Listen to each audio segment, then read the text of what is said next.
Buenas tardes a todos. Me llamo Richard Jansou. Es francés, como se dieron cuenta. Soy producto importado, pero legalizado. Es un gusto, es un honor visitarlo en esta tarde. Siempre que se recibe una invitación a predicar a una iglesia, lo hago con temor, con reverencia y con agradecimiento al Señor y al pastor, a quien puso en su corazón invitarme.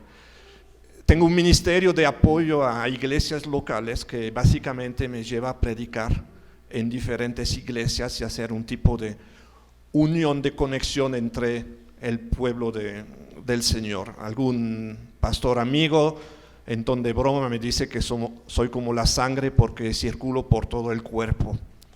Entonces es un gran honor y siempre mis visitas están bajo la total autoridad del pastor.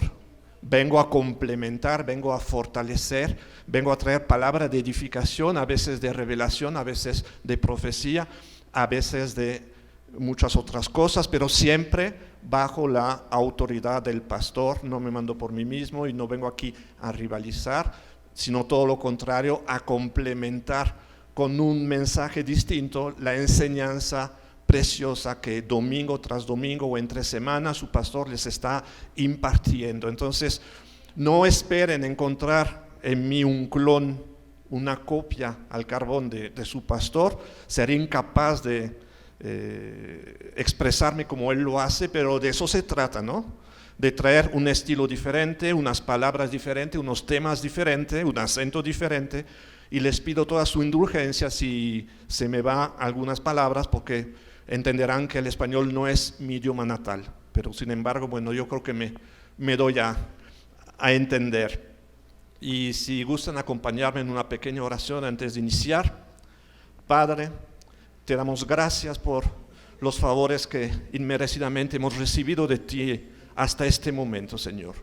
Te pedimos que tu Espíritu Santo se mueva con libertad entre nosotros y que abras nuestros ojos y nuestro entendimiento para que podamos percibir esa maravillosa verdad de tu palabra, que podamos ser edificados y que los que no te conocen puedan experimentar el nuevo nacimiento. Te pido que hagas tu voluntad en cada vida, en cada corazón en este lugar, y que cualquiera que escuche ese mensaje grabado, de tal manera que cuando llegue el día de tu venida y que te manifiestes, no seamos avergonzados. Señor, aunque sea mi boca la que hable en esta tarde, quiero pedirte que sea tu voz la que se escuche, y aunque los hermanos vean mis ojos, pero que sea tu mirada la que cruce la suya. Te lo pido en el nombre de Jesús. Amén. ¿Están listos para recibir la palabra de Dios? El título de este mensaje es Reconoce a Jesús como el único. El pastor me mencionó que mes con mes tenían una temática, me pidió que el mensaje se acoplara con esa temática. Se llama el mensaje de hoy, Reconoce a Jesús como el único. Vamos a leer juntos la primera cita, que es Isaías 9:6, que va a ser el versículo fundamental sobre el cual vamos a desarrollar nuestro estudio del día de hoy. Sin embargo, les mencionaré en la predicación varias otras citas, pero por cuestión de tiempo se las leeré yo, las podrán apuntar y checarlas con calma en su casa. Para la primera sí les pido por favor que me acompañen a Isaías 9:6. Cuando lo tengan me dicen amén, por favor. Amén. Le damos lectura. Porque un niño nos es nacido, hijo nos es dado, y el principado sobre su hombro, y se llamará su nombre admirable, consejero, Dios fuerte, Padre eterno, príncipe de paz. 700 años antes del nacimiento de Jesucristo, la Biblia lo señala como único. Hoy más que nunca En medio de tanta confusión de falsas doctrinas, de la creencia por mucha gente que todas las religiones llevan a Dios, debemos estar equipados para defender la verdad bíblica. Pero además debemos equipar a la nueva generación para que también pueda representar la verdad bíblica, el hecho de que Jesús es la única revelación de nuestro Dios creador. Es el meollo de la fe cristiana que Jesús es el único camino hacia la salvación y el cielo, como lo podemos leer en Hechos 4:12. Y en ningún otro hay salvación, porque no hay otro nombre bajo el cielo dado a los hombres en que podamos ser salvos. En este estudio lo vamos a dividir en 4 partes. En primer lugar, vamos a reconocer a Jesús como el perfecto consejero sabio, el consejero admirable, como lo dice en la traducción en español. En la traducción en inglés dice maravilloso. Así que utilizaré alternando los términos consejero admirable, consejero maravilloso, para que no nos encasillemos en una sola palabra, pero que percibamos con mayor discernimiento el alcance de las palabras. Siglos antes de que Jesús naciera de una virgen en Belén, Dios ha estado revelando a su pueblo una y otra vez que Jesús, su ungido, viene, que Jesús es el único camino hacia la salvación y la vida eterna. Encontramos las profecías sobre la primera venida del Señor en la mayoría de los libros del Antiguo Testamento, empezando en Génesis 3:15. Y se podrían escribir no solamente algunos mensajes, sino libros enteros acerca de esas profecías. Dios escogió darnos detalles por medio del profeta Isaías sobre la venida del Señor Jesucristo, sobre su nacimiento virginal, sobre su vida, sobre su sufrimiento, sobre su crucifixión y su resurrección 700 años antes de su nacimiento. Y me asombra en lo personal que Dios, el Dios soberano, el Dios creador, Dios el Padre de nuestro Señor Jesucristo, nos lo describa como consejero admirable. En nuestros tiempos, las consejerías o sus sinónimos, terapia, orientación, asesoramiento, se han convertido en una necesidad en nuestra cultura y en nuestra vida. Y en algún momento cada uno de nosotros puede requerir algún tipo de orientación. Un pastor dijo alguna vez: no atiendo yo consejerías los domingos, pero Dios sí las atiende durante la alabanza. A veces intentamos dejar nuestros problemas al pasar el zaguán de la iglesia para concentrarnos en Jesús. Pero hoy vas a entender que puedes traer tus problemas al altar, puedes traer tu sufrimiento, todo lo que te afecta y te preocupa, porque lo vas a traer al mejor consejero que hay y que se encuentra precisamente aquí el día de hoy, en este momento, simplemente porque prometió: donde estén 2 o 3 congregados en mi nombre, ahí estoy yo en medio de ellos. Y Jesús es el más maravilloso consejero que puedas encontrar. Conforme crezcas en intimidad con el Señor de tu vida y Señor y Salvador de tu alma, lo empezarás a reconocer como tu consejero admirable y maravilloso. Voy a compartir 3 características contigo de nuestro Señor Jesucristo que verdaderamente lo califican como el consejero más maravilloso. Se le llama consejero maravilloso, admirable, porque, punto 1, su sabiduría es suprema. Punto 2, su voluntad para tu vida es sumamente buena. Y punto 3, porque su obra es sobrenatural. Primer punto, primer inciso, su sabiduría es suprema. En Colosenses 2:3 leemos: en quien están escondidos todos los tesoros de la sabiduría y del conocimiento. ¿En quién? En Cristo. ¿Están escondidos qué? Todos. ¿Cuántos? Todos todos los tesoros, no solamente algunos, todos los tesoros de la sabiduría y del conocimiento están escondidos en el Señor Jesús. Por lo tanto, Él no necesita terapia ni consejería alguna. Pero aún la persona más sabia, el mejor consejero, el mejor maestro, todos necesitamos orientación y consejería. En Romanos 11:34 dice la Escritura: ¿quién entendió la mente del Señor? ¿O quién fue su consejero? Si estás apuntando, la cita es Romanos 11:34.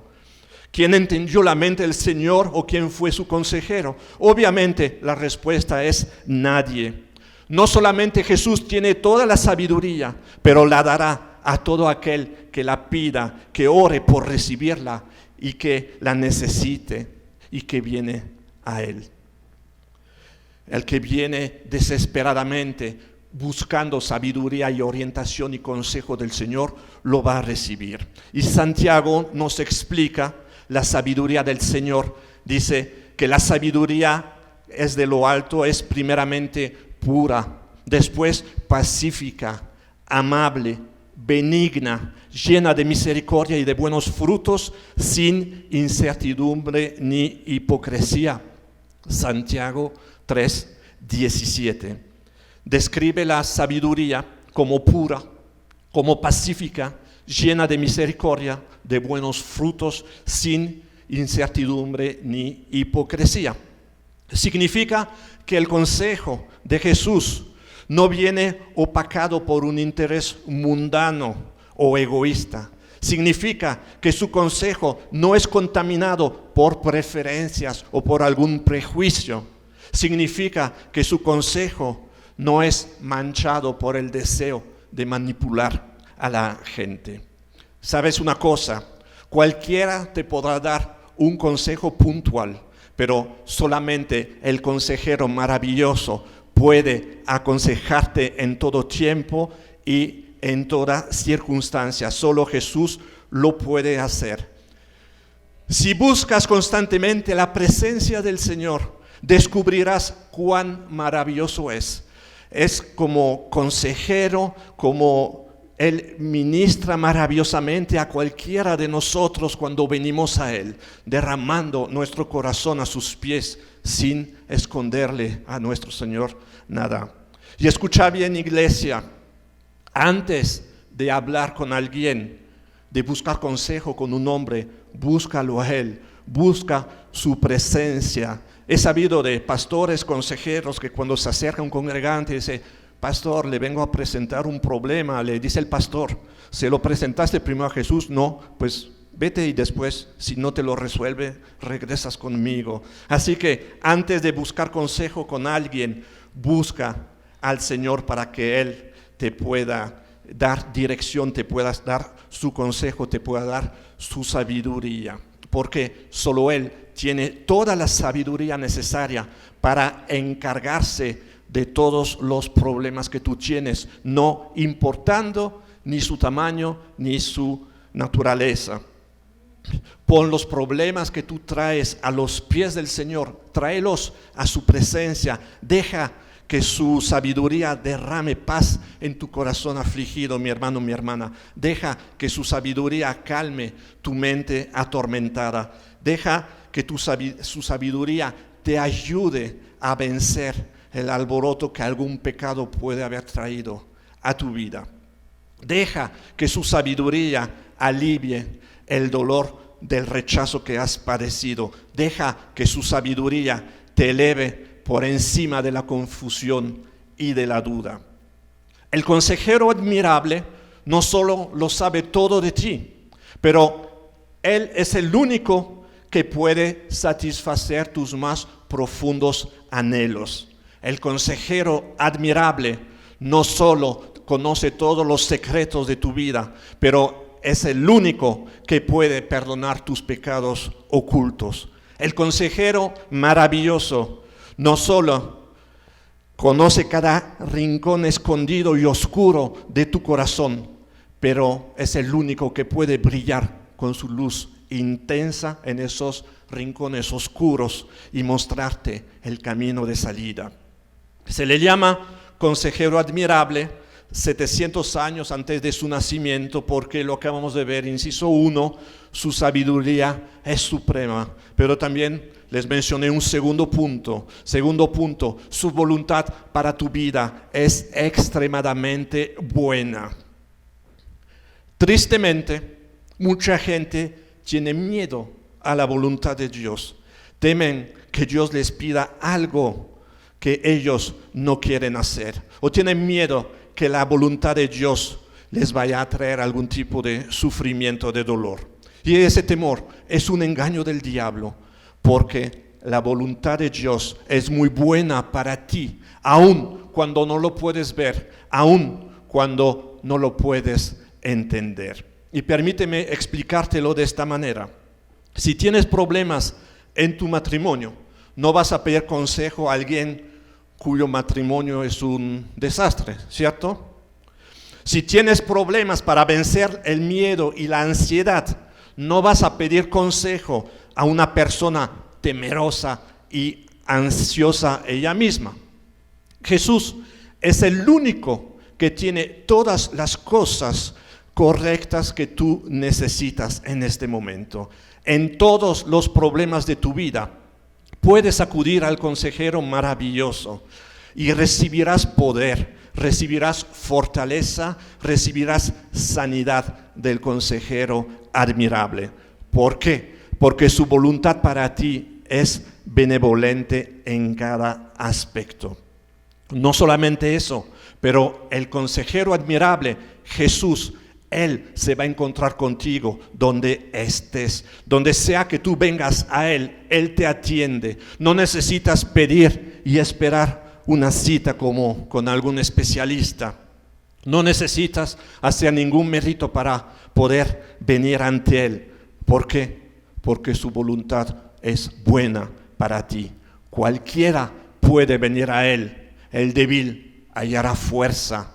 El pecador recibirá perdón, el temeroso encontrará fe, el rechazado será bienvenido, el abatido encontrará sanidad, el enojado y el amargado encontrarán restauración, el decepcionado va a encontrar consuelo, el necesitado encontrará en él todas las riquezas del mundo, el confundido hallará un guía en él y el afligido recibirá un verdadero consuelo. Pudiera seguir así los ejemplos, son muchos. Con razón Jesús dijo que, y es el único que lo podía decir en Mateo 11, 28, venid a mí, ¿quiénes? Solos algunos, todos los que estáis trabajados y cargados, y yo os haré descansar. Mateo 11, 28. Cuando vas a pedir un consejo a alguien, ¿qué es lo primero que te dice? Explícame cuál es tu problema. Pero cuando vienes al consejero admirable, él te dice, yo sé cuáles son todos tus problemas, los conocía desde antes que los enfrentaras y ya tengo la respuesta para ti. Y he esperado que vinieras, he esperado que me preguntaras.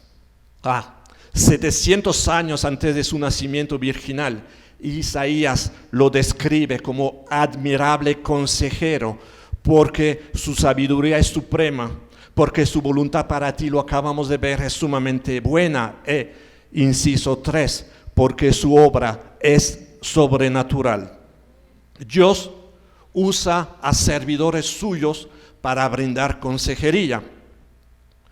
Cualquier consejero, aun el mejor, se topará con nuestras limitaciones humanas, porque ningún consejero tiene el poder de transformar a otra persona. Solamente Jesús puede transformar corazones, solo Él puede transformar vidas, solo Él puede cambiar circunstancias y situaciones.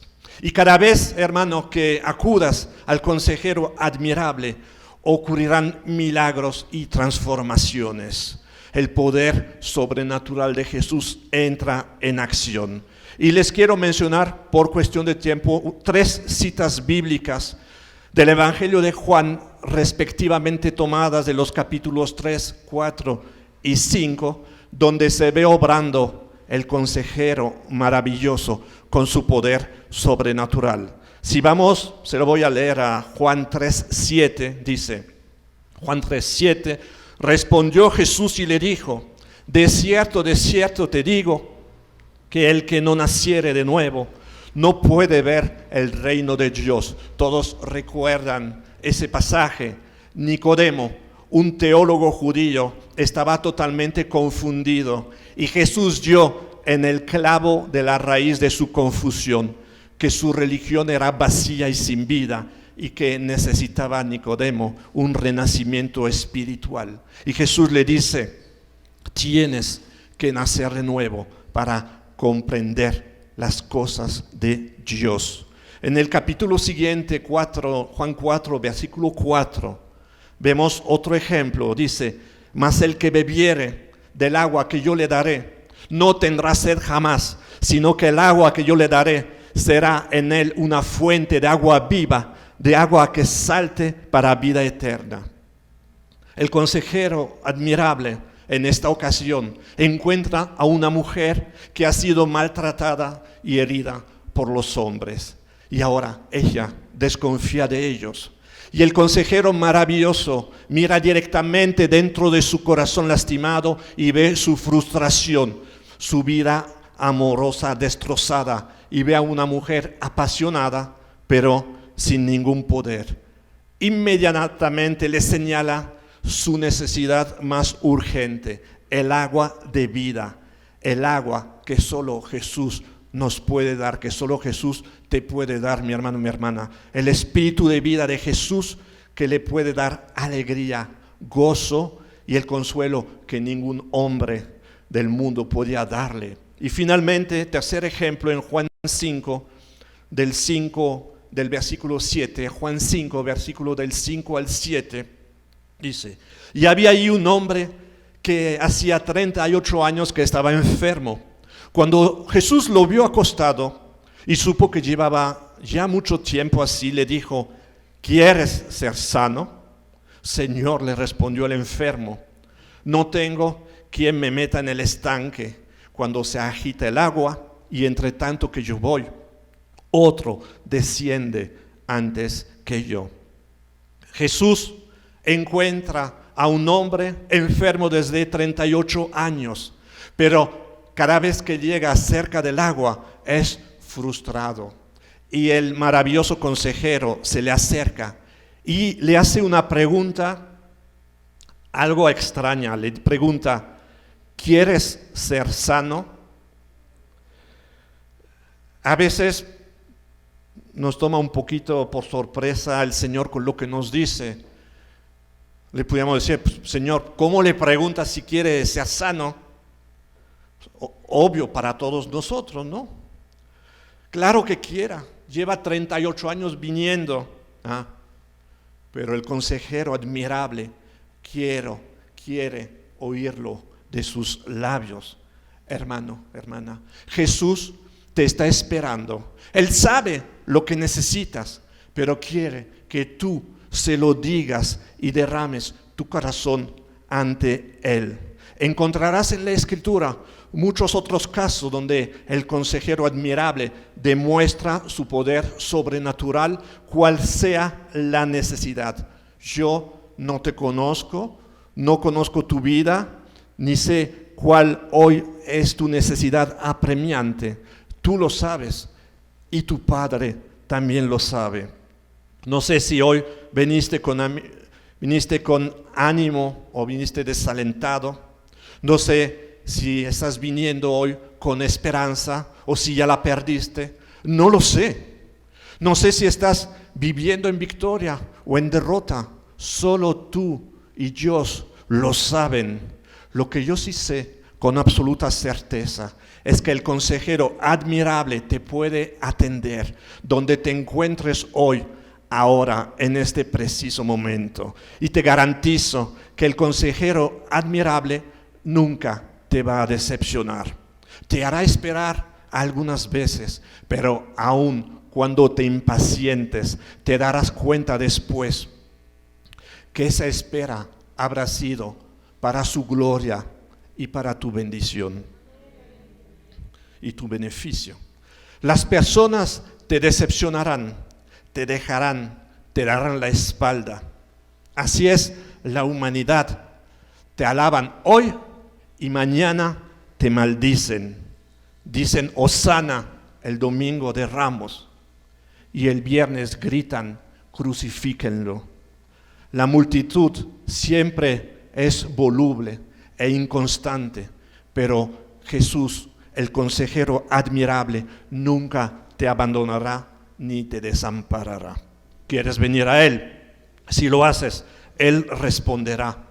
Y no te sorprendas, mi hermano, mientras sigo con el mensaje, si tú sientes que algo está pasando dentro de ti, que tu estado de ánimo está cambiando, que tu perspectiva de las circunstancias se modifica, es el consejero admirable actuando en ti con su poder sobrenatural, porque a Dios no lo limitamos. Él no va a esperar que termine el servicio para obrar en tu vida. Él lo empezó a hacer desde la alabanza, lo está haciendo ahorita y lo va a seguir haciendo en el resto del mensaje. Primer punto que vimos, Dios presenta a Jesús como consejero admirable. Segundo punto, les leo otra vez, es Isaías 9:6, porque un niño nos es nacido, hijo nos es dado, y el principado sobre su hombro, y se llamará su nombre admirable consejero. Punto 1. Punto 2, Dios fuerte. En segundo lugar, vamos a ver por qué Jesús es llamado Dios fuerte. Después, en tercer lugar, explicaremos el título de Padre Eterno. Y finalmente veremos por qué solo Él puede ser llamado Príncipe de Paz. Los 4 títulos fueron atribuidos a Jesús 700 años antes de su nacimiento virginal y los 4 son de vital importancia. Tal vez en nuestra cultura actual el título más importante sea el de Dios fuerte. Dios fuerte. Otras traducciones dicen Dios poderoso o Dios invencible. De todos los nombres de Dios, Isaías escoge el nombre El, E-L en hebreo, que se encuentra en Yahvé o Jehová, en El Shaddai. El, de donde proviene el nombre Emmanuel. La palabra, el nombre Emmanuel, está compuesto por 3 palabras: Anu, El. En hebreo significa con. Anu significa nosotros. El significa Dios poderoso. Anu, El significa Dios poderoso con nosotros. Cuando encuentras, por ejemplo, en la Biblia la palabra Bet-El, es la casa de Dios. Cuando escuchas un canto que se llama El Shaddai, no sé si algunos lo conocen, en ese caso, El no es un artículo como en español, significa Dios poderoso, El Shaddai. El nombre El de Dios indica su fuerza sobrenatural, su poderío. De todos los nombres de Dios, es el que expresa mejor el poder sobrenatural de Dios. ¿Por qué escoge Isaías el nombre El, para describir a Jesús 700 años antes de su venida? El mismo El que puso el sol, la luna y las estrellas en su lugar, es el mismo que ordenó al viento y el mar que se calmaran y todo quedó tranquilo en el mar de Galileo. El mismo Él que formó los océanos y les puso límites, fue quien caminó sobre el agua frente a sus discípulos. El mismo Él que sopló su aliento en un puñado de polvo y apareció el primer ser humano, es el mismo que le dijo al cuerpo sin vida de Lázaro, sal, y Lázaro salió de la tumba. El mismo Él que dijo, sea la luz en Génesis, fue el que dijo, yo soy la luz del mundo en el monte de los olivos. El mismo Él que hizo llover maná del cielo en el desierto, es el mismo que alimentó a 5,000 con 5 panes y 2 pescados. El mismo Él que partió el mar rojo de manera sobrenatural, es el mismo que colgó en la cruz para rescatarnos de la esclavitud del pecado, de la adicción y de la vergüenza. Él nos dice, yo soy el camino, la verdad y la vida. Soy la luz del mundo, soy el buen pastor. Soy la resurrección y soy la vida. Dios nos dice por medio de Isaías que su nombre sería Dios fuerte. ¿Por qué? Porque el Padre y el Hijo coexisten desde la eternidad hasta la eternidad. Recuerden que para Dios no existe el tiempo. El hecho de que Dios Todopoderoso vino del cielo en forma humana para revelarse a nosotros no significa que lo podemos confundir con todos aquellos individuos ególatras que fundaron algún movimiento religioso. Jesús es el único que se levantó de la muerte, es el único que vivió su vida sin ningún pecado, es el único que sana al enfermo y al débil sin cobrar honorarios. Jesús es el único que declaró ser Dios cuando dijo, mi Padre y yo uno somos. Si lo quieres, somos uno solo, perdón. Juan 10:30, si quieres apuntar la cita, Juan 10:30. ¿Entiendes, hermano, hermana, por qué el título de ese mensaje es reconoce a Jesús como el único? Cuando me llega una invitación a predicar, el Espíritu Santo me muestra algún tema que quiere que se hable en este lugar.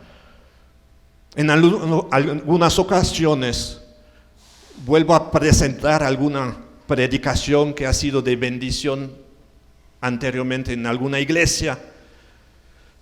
En esa ocasión Dios me dijo algo nuevo, algo fresco para esa congregación. Y yo creo que por algo me dio ese tema. Lo venía rumiando desde hace varios meses, por no decir 1 o 2 años, y no lo había aterrizado, pero cuando recibí la invitación dije, ahora es, y espero que sea de bendición para ustedes. Jesús es el único que nos puede redimir del pecado y de la culpa. Él es el único que nos puede perdonar. Es el único que nos puede garantizar vivir eternamente con Él en el cielo. Es el único que nos puede llevar a la salvación. Por si no logré explicarte bien por qué Jesús es el único, permíteme compartirte unos puntos más. Jesús es el único que creó a su mamá antes de que ella lo concibiera. Jesús es el único hombre perfecto que murió para dar vida eterna a todos aquellos pecadores que creyeran en Él. Jesús es el único que se levantó de la muerte y no volvió a morir. Las personas que Él resucitó después murieron de nuevo, pero Él no. Jesús es el único que, siendo el dueño de todas las riquezas del universo, se hizo pobre para enriquecer a los creyentes. Jesús es el que creó todo el hierro del mundo y permitió que clavos de hierro perforaran sus manos y sus pies para redimir a todos los que vinieran a Él confesando sus pecados. De igual manera, Jesús creó los bosques y los árboles y permitió que su cuerpo santo justo y sin pecado, colgara de un madero para dar vida eterna a todo aquel que lo buscara. Jesús es el único hombre sin pecado que sufrió muerte de pecador, pagando el castigo de los pecados de cualquiera que recibiera su perdón. Por eso Isaías lo llama Dios fuerte. Ahora, hoy en día, ¿qué significa para nosotros Dios fuerte?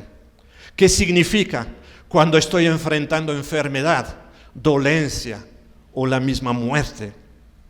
¿Qué significa para mí cuando llevo cargas insoportables en mi casa, en mi trabajo, en mi iglesia, en mi escuela? El mundo necesita urgentemente escuchar que Dios los ama tanto con amor eterno, que abandonó su trono, que abandonó el cielo para su bendición, que Dios los ama tanto que murió en una cruz por sus pecados. El mundo necesita urgentemente escuchar que el Dios fuerte está más cerca de ellos que sus propias manos. El Dios Todopoderoso los invita amorosamente a arrepentirse de sus pecados, a recibir el regalo del perdón y de la vida eterna, y los anima a rendir su voluntad y su independencia a su voluntad divina y perfecta. Y para los que conocemos a Jesús, supongo que son mayoría aquí, ¿qué significa esta profecía para los que declaramos que Jesús es nuestro Salvador?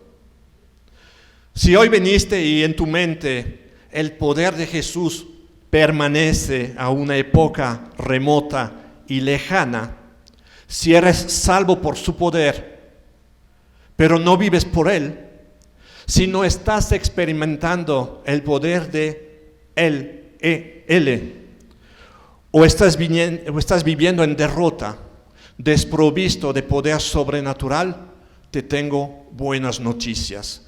El mismo poder sobrenatural que concibió a Jesús en el vientre de una virgen, el mismo poder sobrenatural que lo levantó de la muerte, el mismo poder divino sobrenatural que te salvó, es el mismo que puede ser tuyo para vivir un día sí y otro también. Iré aún más lejos y escucha cuidadosamente, iglesia, sin ofenderte. Quien no vive en su poder inmenso deshonra a Dios. No estoy juzgando a nadie, menos los quiero ofender. Pero si te sientes aludido, arrepiéntete y dile: Señor, no estoy viviendo en tu poder, estoy viviendo por mis propias fuerzas y lo lamento profundamente. Si vives de una manera autosuficiente, sin fe, entonces estás negando con tu vida lo que declaras tener. Y para concluir este segundo punto, si te identificas con lo que acabo de describir, hoy puede ser el día que lo invites a Él, el Dios Todopoderoso que vino hace 2000 años a entrar de nuevo a tu vida en poder. Y Él prometió que si confiesas tus pecados y lo declara tu Señor, que verdaderamente Él será el Señor de tu vida. Y Dios quiere que sepas que su poder es asombroso y no tiene límites. Si nunca has tenido una experiencia con Jesús, la puedes tener hoy. Y para ti que conoces a Jesús, necesitas entender que su poder es mayor que tus problemas, que tus circunstancias difíciles, mayor que todos los retos imposibles que estás enfrentando en tu vida. Es mayor que tus enfermedades y dolencia. Por eso se le llama Dios fuerte. Pasando al punto 3, donde se le llama a Jesús Padre eterno, en el mismo versículo Isaías 9:6 que leímos al principio. Mucha gente afirma no creer en la Biblia porque está llena de contradicciones. Si les preguntas si han leído la Biblia, 9 de 10 te van a contestar que no. Pero en realidad la contradicción reside entre el pensamiento secular y el pensamiento bíblico, divino y eterno. Y revisemos brevemente algunas de estas contradicciones. Oímos cómo puede el Dios que creó el mundo convertirse en un bebé. Una mente secular no puede aceptar esta contradicción. ¿Cómo puede el Dios con poder ilimitado colgar impotente de una cruz? ¿Cómo puede una mente secular aceptar que la única manera de salvar tu vida es rendirla y que para ser grande debes humillarte primero, o para que recibas que tengas primero que dar, o para que puedas tú mandar que tengas que servir, o que el camino de la libertad para nosotros es estar bajo su yugo? Debemos orar por los no creyentes que rechazan la verdadera fe cristiana por estas contradicciones aparentes, para que Dios, de manera sobrenatural, por el poder del Espíritu Santo, abra sus ojos ciegos y su entendimiento y les permita ver la perspectiva divina. Bueno, veamos esta tercera descripción, por qué se llama a Jesús Padre Eterno. El término Padre que se utiliza ahí no se debe interpretar como Padre terrenal, sino como fundador, como responsable.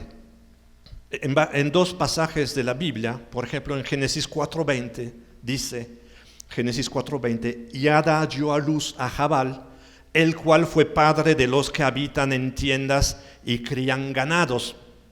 ¿Fue literalmente Jabal padre terrenal de ellos? No. Vemos el versículo siguiente, Génesis 4:21. Y el nombre de su hermano fue Jubal, el cual fue padre de todos los que tocan arpa y flauta. Porque encontramos en la Biblia muchos hombres llamados padres cuando no fueron literalmente padres terrenales. La Biblia se refiere a menudo a pioneros, a fundadores como padres de lo que fundaron y de lo que fueron responsables, como en algunos países se les llaman los padres, el padre de la nación o los padres de la ciudad, porque ellos lo fundaron.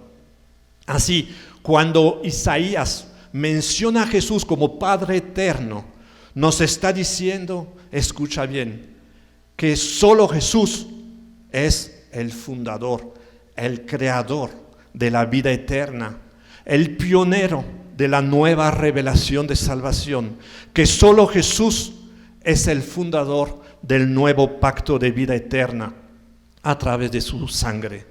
Nos está diciendo que sin Jesús no puede haber vida eterna en el cielo, que Jesús y solo Jesús es el revelador del amor eterno, que Jesús y solo Él es fundador de la nueva raza humana recogida de cada tribu, de cada nación y de cada idioma. Isaías está diciendo a su generación que ha estado anhelando un Mesías, un Redentor, un libertador para su tiempo, que levante sus ojos por encima de sus circunstancias actuales y mire al tiempo cuando el Mesías llegará, cuando a su tiempo preciso Dios revelará su vida eterna a través de Jesucristo.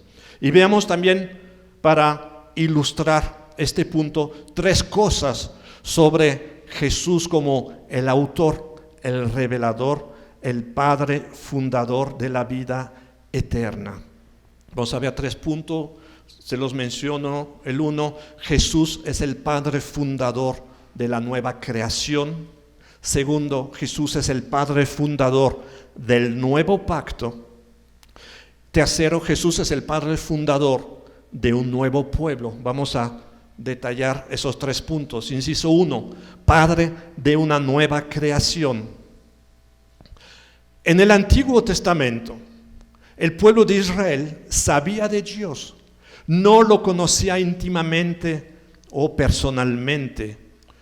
Hubo contadas excepciones que tuvieron el privilegio de tener un conocimiento íntimo del Dios viviente. Por ejemplo, Abraham, Moisés, Daniel, David, Elías, el mismo Isaías y muchos otros. Pero la comunidad de Israel no tuvo este conocimiento privilegiado. ¿Por qué? La Biblia nos dice que había un velo sobre su rostro y que este velo fue quitado por el Padre Eterno Jesús, que todo el misterio fue revelado y explicado por Jesucristo. En Juan 1:18 leemos: a Dios nadie le vio jamás. El único Hijo que está en el seno del Padre, Él le ha dado a conocer. Escucha cuidadosamente, por favor. Jesús, llamado Padre Eterno, es quien revela la naturaleza, el corazón, el carácter y la mente de Dios. Nos revela la santidad de Dios, su justicia, su misericordia y su gracia, y nos revela el único camino hacia la vida eterna. Pero hay más noticias buenas en ese aspecto. Por su ausencia de pecado y su rectitud, Jesús es el único que puede revelar cada aspecto de la pecaminosidad y de la maldad del hombre. Y solo Él puede revelar el amor eterno del Señor. ¿Cómo lo hizo? Pagando la paga del pecado de todos los que creemos en Él, que nos rendimos a Él y derramando su sangre por cada uno de nosotros en la cruz. Dios dice que todos los que aceptan esta revelación de Dios a través de Jesús se convierten en una nueva creación. Por eso es el autor, Jesús es el autor de la nueva creación, y la Biblia dice que también es el autor y consumador de nuestra fe. Y también se le llama Padre Eterno, inciso 2, porque solo Él puede revelar el nuevo pacto de Dios. Toda la epístola a los Hebreos compara el viejo pacto con el nuevo y concluye que el nuevo es muy superior. El Viejo Testamento es la sombra, pero el Nuevo Testamento ahí nos muestra la persona detrás de la sombra. El Antiguo Testamento anuncia que Jesús, el Mesías, viene. El Nuevo Testamento declara que ya está aquí. El Antiguo Testamento está lleno de expectativa y esperanza de su venida. El Nuevo Testamento dice que ya se cumplió esta expectativa. Cuando reflexiones en el concepto de Padre Eterno, piensa en que como también nos referimos a Sócrates como el padre de la filosofía, o a Hipócrates como el padre de la medicina, Jesús es el padre del nuevo pacto. ¿Y cuál es este pacto? Un pacto es un contrato. El nuevo pacto no tiene letras pequeñas, engañadoras. Todo está escrito muy claramente. El primer artículo del contrato, voy a tratar de explicárselo de esa forma. Cualquiera que reconoce que es pecador y sentenciado a condenación eterna y juicio, cuando reconoce que no se puede librar a sí mismo de este juicio, haga lo que haga, y además reconoce que solo hay un hombre divino, perfecto, quien pagó por una sentencia, por esa sentencia, muriendo en una cruz, y además esa persona recibe a Cristo como su único Salvador, es cuando esta persona firma el contrato. ¿Y cuál es la contraparte del contrato? Inmediatamente Dios presenta su parte. Él te da perdón del pecado, te da el regalo de la vida eterna, te da paz en tu vida y por la eternidad, te da la renovación de tu corazón, de tu mente, día a día, conforme vas obedeciendo su palabra. Dios mismo firmó el contrato en la cruz, pero cada vez que una persona, un individuo, viene a Jesús, Dios ratifica su firma y se convierte en el garante del contrato y te pide a cambio que camines con Él en obediencia a su palabra. ¿Firmaste ya el contrato, mi hermano? Es el único camino hacia la vida eterna. Inciso 3, Cristo es el Padre fundador de un nuevo pueblo. ¿Qué es un nuevo pueblo? Es la iglesia universal de Jesucristo. Aquí estamos en una iglesia local. La iglesia universal abarca a todos aquellos en toda la faz de la tierra que han aceptado a Jesús como Salvador, no importando el continente donde nacieron, su raza, su nacionalidad, su apariencia física, etcétera, etcétera. El pueblo de Dios está constituido de todos los que firmaron el pacto, de los que se rinden ante Él, aceptando las cláusulas del contrato, los que han sido redimidos. Y quiero que escuches algo.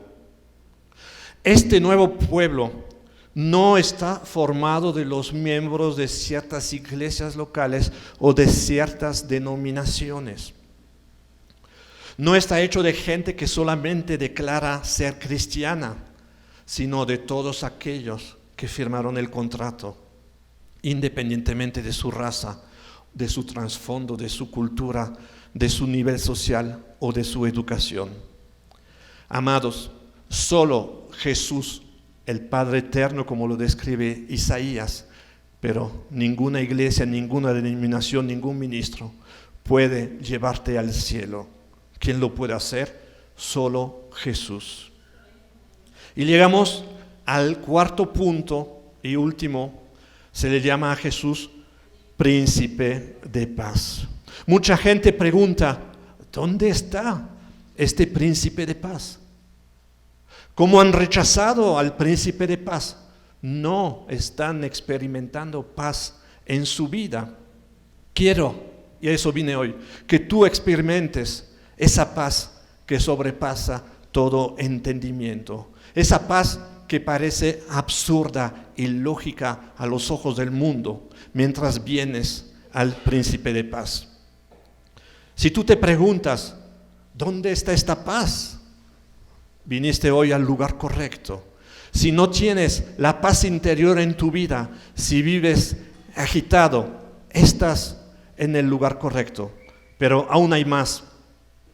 Cuando entiendas realmente la palabra hebrea, que se traduce por la palabra en español paz, cuando entiendas completamente el sentido de la palabra shalom en hebreo, la vas a anhelar aún más para tu vida.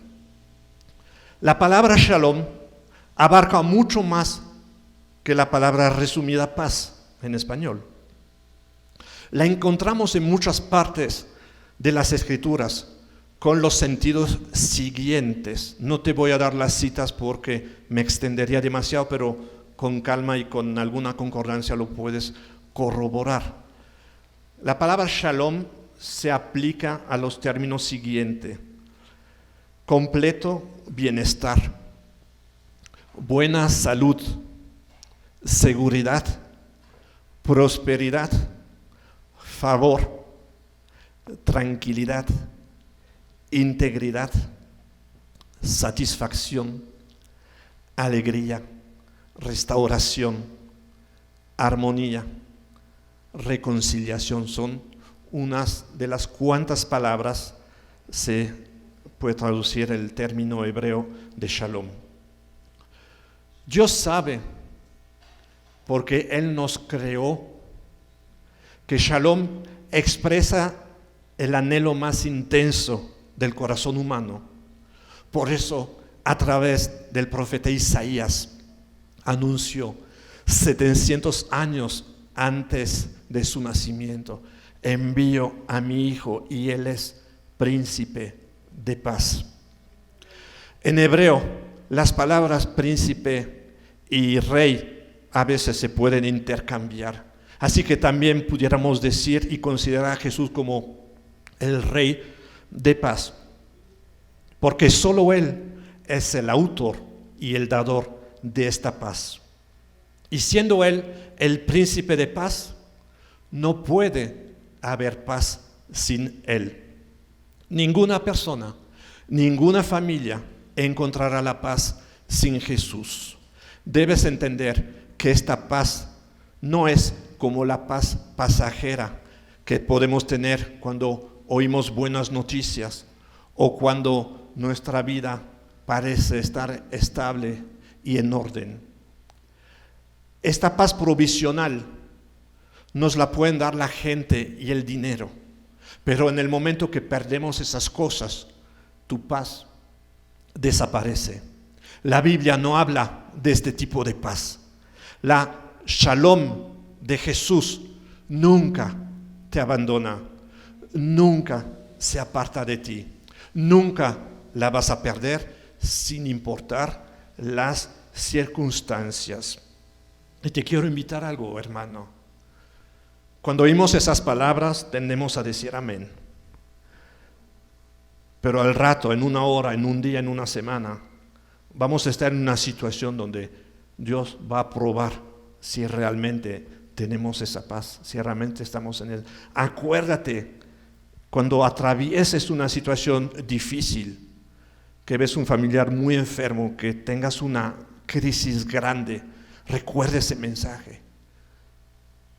No reacciones como el mundo desesperándote por la crisis que estás atravesando. ¿De qué sirve que tengamos a Dios si en la dificultad nos comportamos como los que no lo tienen? ¿Verdad? Te invito a que te afiances de esa palabra en este día.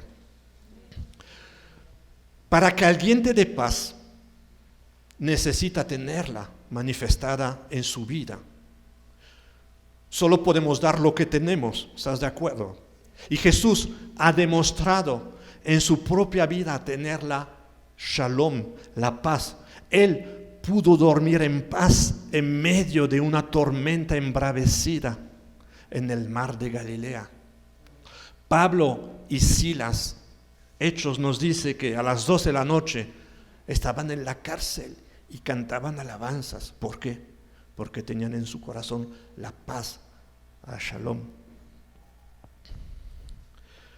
Jesús pudo dormir en paz en medio de la tormenta. Y Él, el príncipe de paz, siempre tuvo paz en su vida, a pesar de la circunstancia que atravesara. Estuvo en paz en todas las etapas de su vida, en su nacimiento, en su niñez, durante su ministerio, incluso durante su tortura, su crucifixión y en su resurrección. ¿Por qué? Porque su paz es eterna, no tiene principio ni fin. No depende de las noticias que escuchemos, no depende de lo que tenemos, no es temporal, no es ocasional, es permanente, es para siempre. Su paz no depende de los acontecimientos de la vida ni de las circunstancias.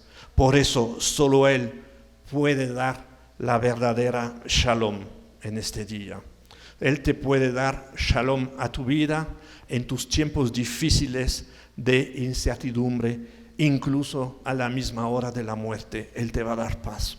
Y amado amigo y hermano, quiero decirte que es precisamente la paz, la shalom, que el príncipe de paz puede darte cuando vienes a Él y rindes tu vida a Él, en toda circunstancia estarás en paz, porque el príncipe de paz mora en ti.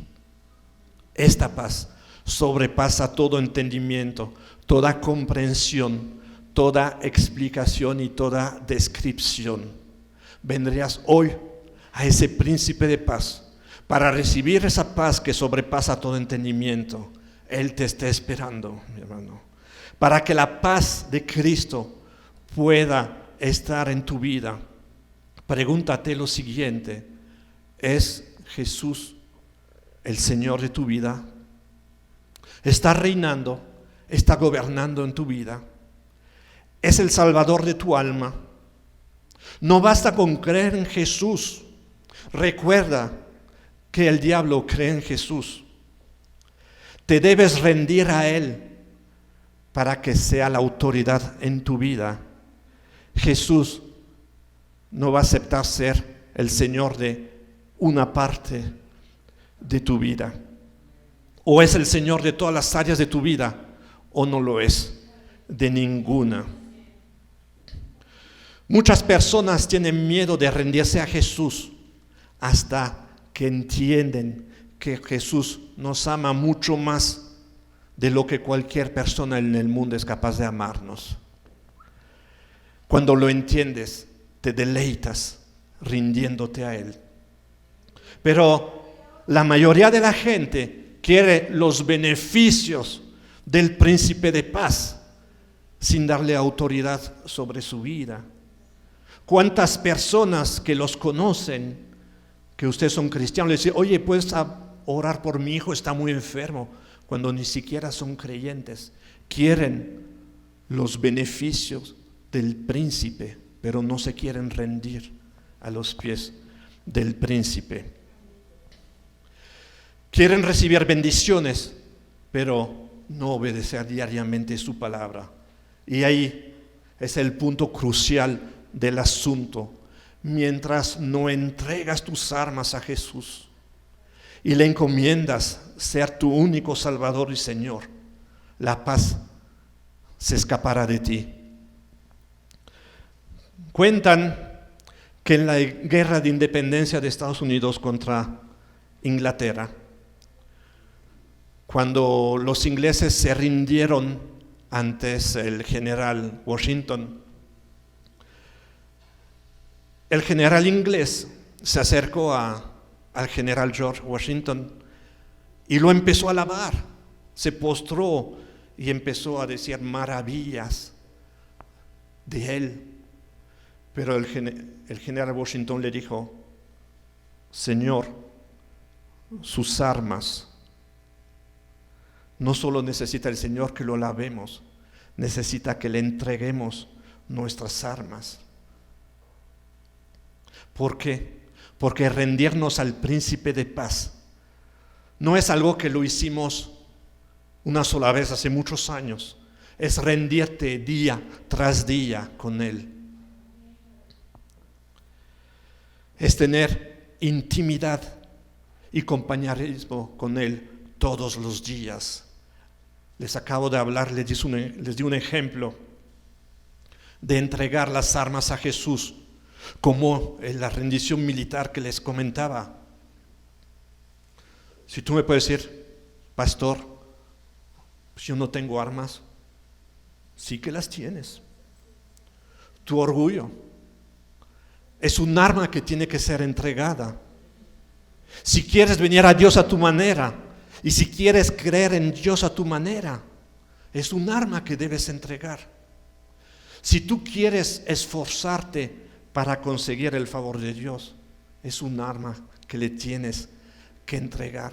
Si tu vida está centrada en ti y en ti y en ti y más en ti, si no crees las promesas de Dios, si hay duda, si hay incredulidad y muchas cosas más aún en tu vida, son armas que tienes que rendir ante Dios. Cuáles sean, mi hermano, mi hermana, las armas que tienes. El que te amó tanto, que dejó el cielo y vino a la tierra y murió en una cruz y se levantó de los muertos, te dice hoy: entrégame estas armas y nunca te arrepentirás de haberlo hecho. La paz, Shalom, te llenará hasta rebosar. Y te aseguro que esa paz destruirá todo temor en tu vida.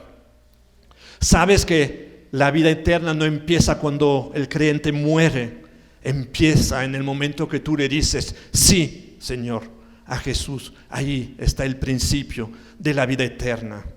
Tú caminas aquí con Él y cuando dejas esa vida, caminas con Él en persona, en el cielo. Escuché un testimonio hace unos días de un pastor que decía, si tú estás en Cristo, cuando mueres y cierras tus ojos, inmediatamente los vuelves a abrir y vas a ver a tu Señor.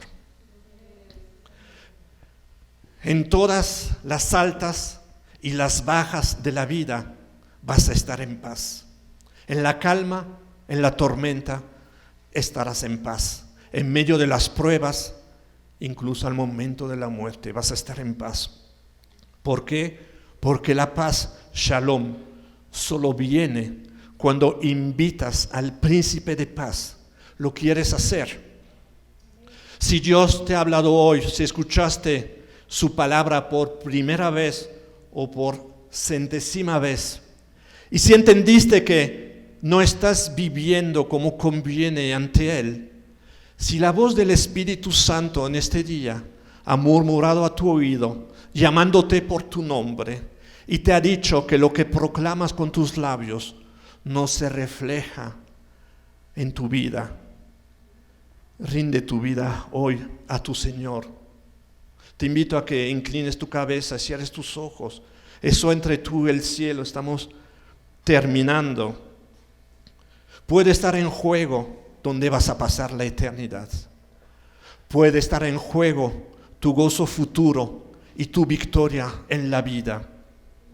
Lo que sea y de donde vengas, Dios te conoce, Dios conoce tu corazón. ¿Sí? Y te invito que en esta tarde recuerdes lo que hoy hemos hablado. Que recuerdes que Dios nos ha dicho que su Hijo es admirable consejero. Así que ya no dudes, tus problemas tráelos a la presencia del Señor.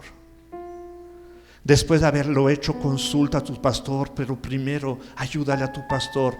Ven al Señor, exponle tus problemas. Hoy entendiste que nadie del mundo te puede aconsejar mejor que Jesucristo, que dio su vida por ti. Cuando tú le expongas tus problemas, Él ya los conoce. Él te dice, yo sé tu vida, pero quiero oírlo de tus propios labios. No dudes cuando necesites algo, venir a los pies de tu Señor y de tu Salvador.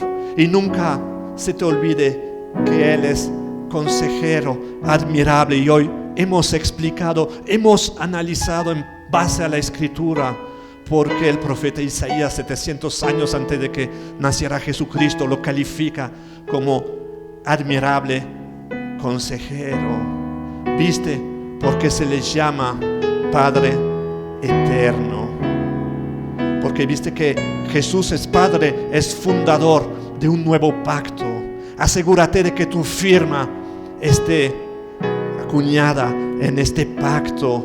Dios firmó este pacto en la cruz, y cuando tú le dices que sí, Él vuelve a poner su firma y Él te garantiza el cumplimiento del pacto. Él te garantiza que tienes salvación, que has sido no solamente perdonado de tus pecados, pero que Él ha olvidado sus pecados. Y si Él ha olvidado tus pecados, ¿quién eres tú para recordarlos?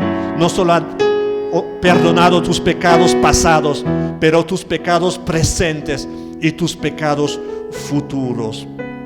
Vimos que Jesús también se le llama príncipe de paz. Entendiste que Él es el dador, el procurador de la paz, que solo Él puede dar esa paz que sobrepasa todo entendimiento.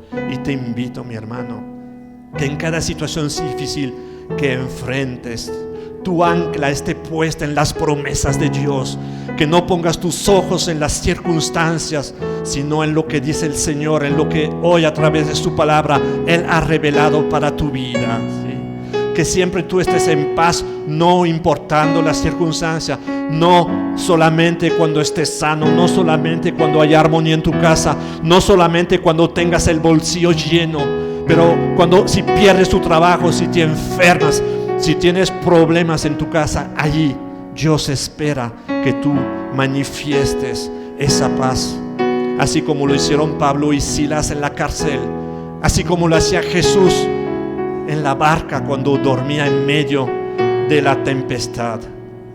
Te pido que medites lo que Dios ha hablado a tu corazón a través de su palabra el día de hoy. Y Padre, tú ves cada vida ante ti en este momento. Tu Espíritu Santo dice que tu palabra nunca regresará vacía. Te doy gracias porque tú conoces la situación de cada persona en ese lugar y de sus necesidades. Lo que sea, oh Dios Todopoderoso, el Shaddai, ven en la persona del Espíritu Santo, fortalece, ayuda, anima, motiva, porque solo tú puedes hacer tan grandes y maravillosas cosas. En el nombre de Jesús, amén. Si recibiste, mi hermano, mi hermana, esa palabra para tu vida en esta tarde, te pido que le des un aplauso a tu Señor.